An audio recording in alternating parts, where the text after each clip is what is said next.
Welcome to my day 9 and 10 on Camino del Norte. Follow me as I walk from Ribadesella to Priesca on my day 9. It's a gorgeous but very long and tiring day that ends up in a very nice hostel with an amazing group of people. And the day after I make a decision whether to switch for Camino Primitivo or not. Stay tuned.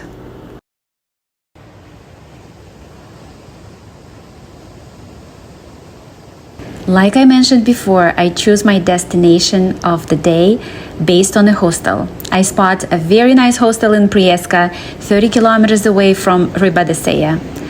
To be honest, I haven't done this distance yet, besides 1/3 of it is going to be uphill, but I feel strong and well rested, so I set my course to Priesca. Good morning! It's day 9. Day 9. I don't know if you're gonna hear me because of the sound of the ocean. Yesterday I took half a day off because I was passing through this town and I fell in love. Seriously, it's now one of my most favorite towns in Spain because it has the sea and it has the mountains, which is the perfect combination.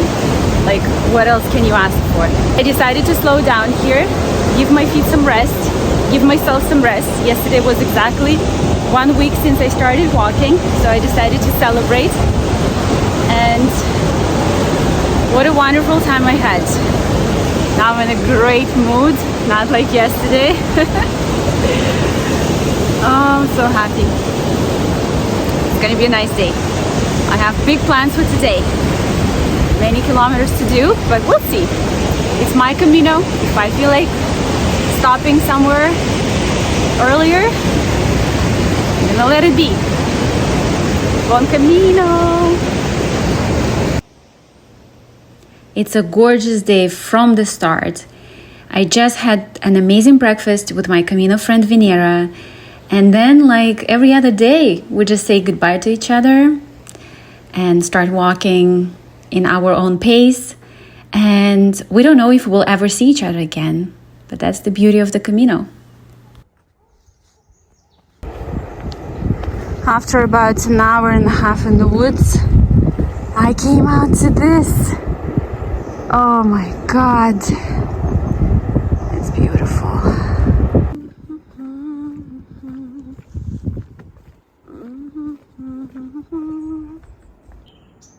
And it's a very traditional horeo. It's a structure to store grains and foods, and it's mounted on the poles to prevent rodents and water to get inside.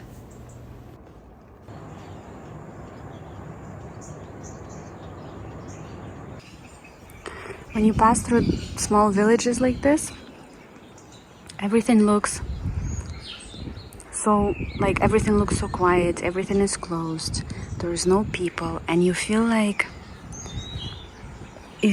you are in a lost matrix or something. Like, I don't know, it feels so strange. It feels like everybody disappeared.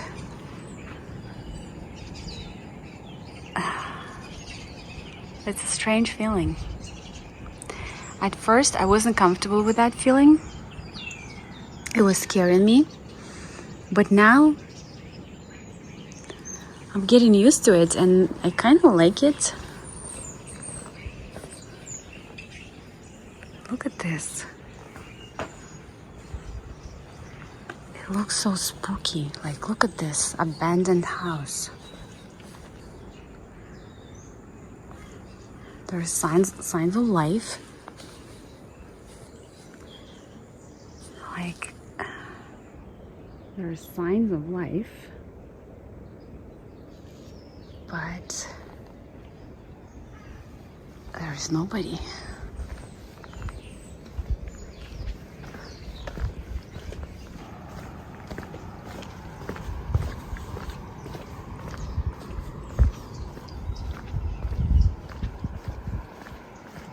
Oh, there is a sign of life. There is a sign of life.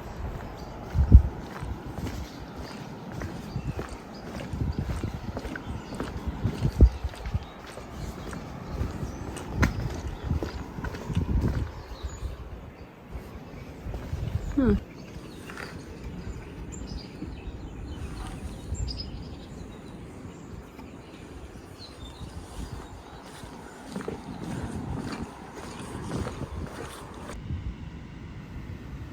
the way, today is the first day with a 0 chance of rain, so I can finally pack my poncho somewhere deep in my bag and not have it handy all the time.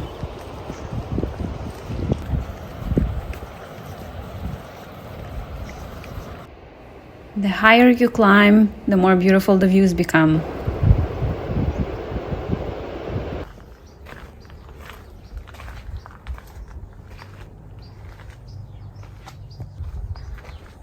Can I find Montreal? Oh my gosh, look at this. I found Montreal. 5,259 kilometers.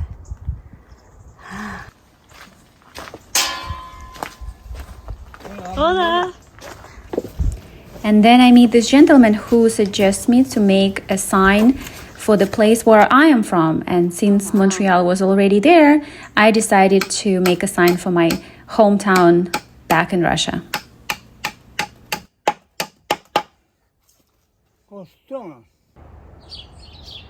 Berbes.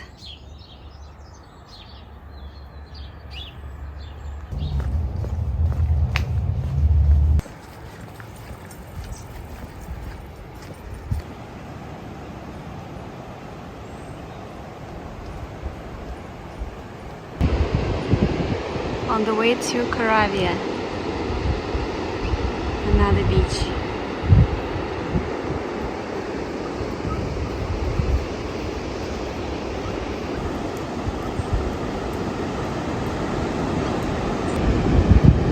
The most beautiful view ever.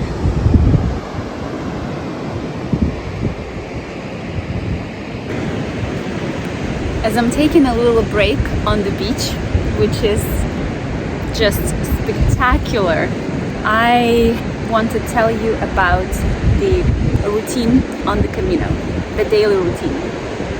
You wake up, you take care of your feet, you have breakfast, and you hit the road. Some people plan in advance how many kilometers they're going to walk. Some people just go with the flow.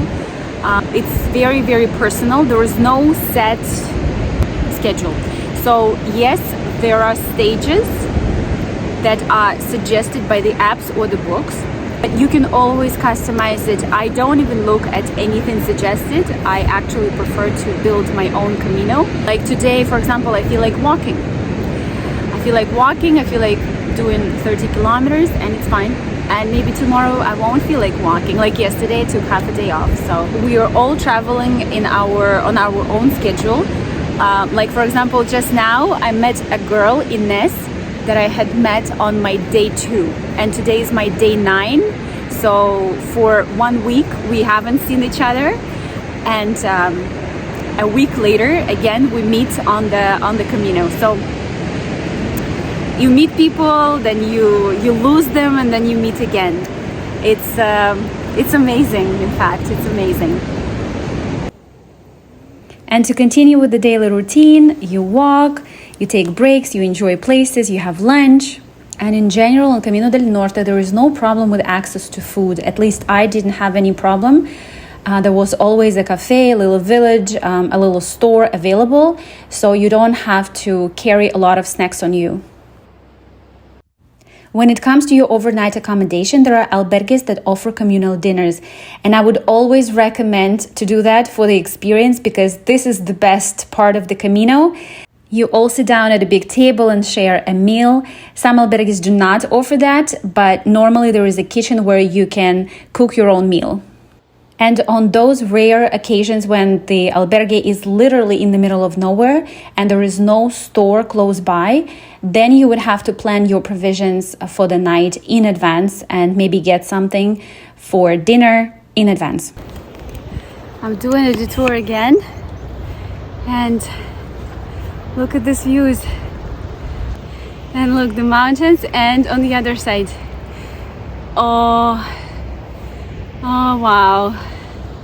Oh wow, it's so beautiful, and it's way more beautiful in real life. Way more beautiful.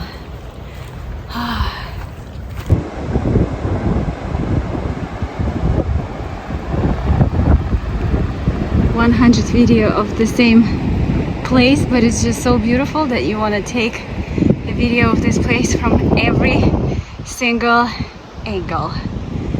It's so beautiful. It's Saturday in Spain, so people come on the beach with the whole family. They have picnics. Some people are hiking.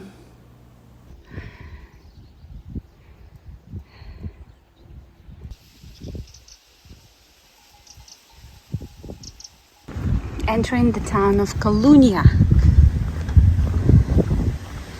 I still have 9 kilometers to go today. 9. It's another 2-3 hours.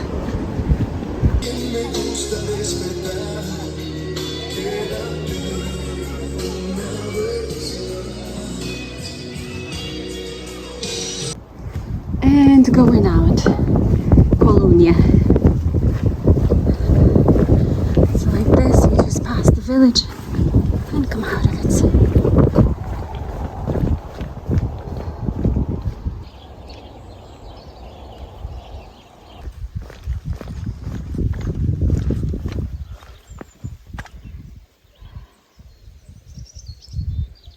So peaceful. It's 5:30. This is a perfect example of how the Camino is. So first you go down like crazy down, and then you go up. And the whole day is like this, up and down, up and down. Oh, this one down and then up.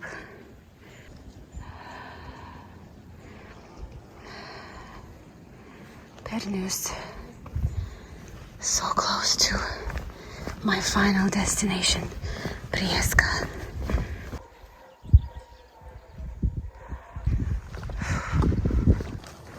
So far, this is my most difficult day. 30 kilometers, 41,000 steps, and this is the hostel. I'm here, I can't believe it. I'm one of the last pilgrims to arrive, and by the time I finish my shower, the dinner is already prepared. It's not offered by the albergue, but a few of the fellow pilgrims, they just made dinner for all of us, and we all had an amazing dinner.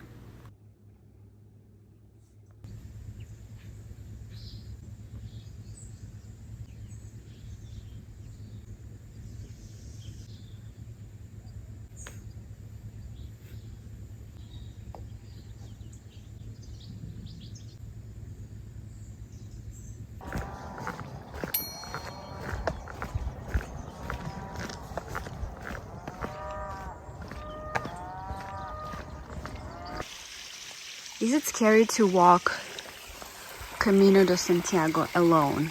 Well, in places like this, where there's absolutely nobody and no phone service, which is rare, on the Camino usually you have service, but here there is none. So in places like this, it is scary. It says, this is not a toilet. And somebody wrote, ¿Dónde está toilet? Which means, and where is the toilet?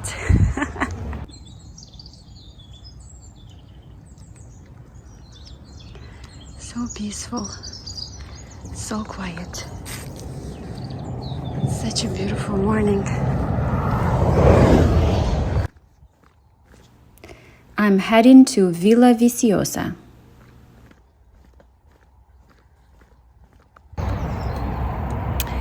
It's day 10, and it's a day of a big decision. So the Camino Norte, the north route, splits in two.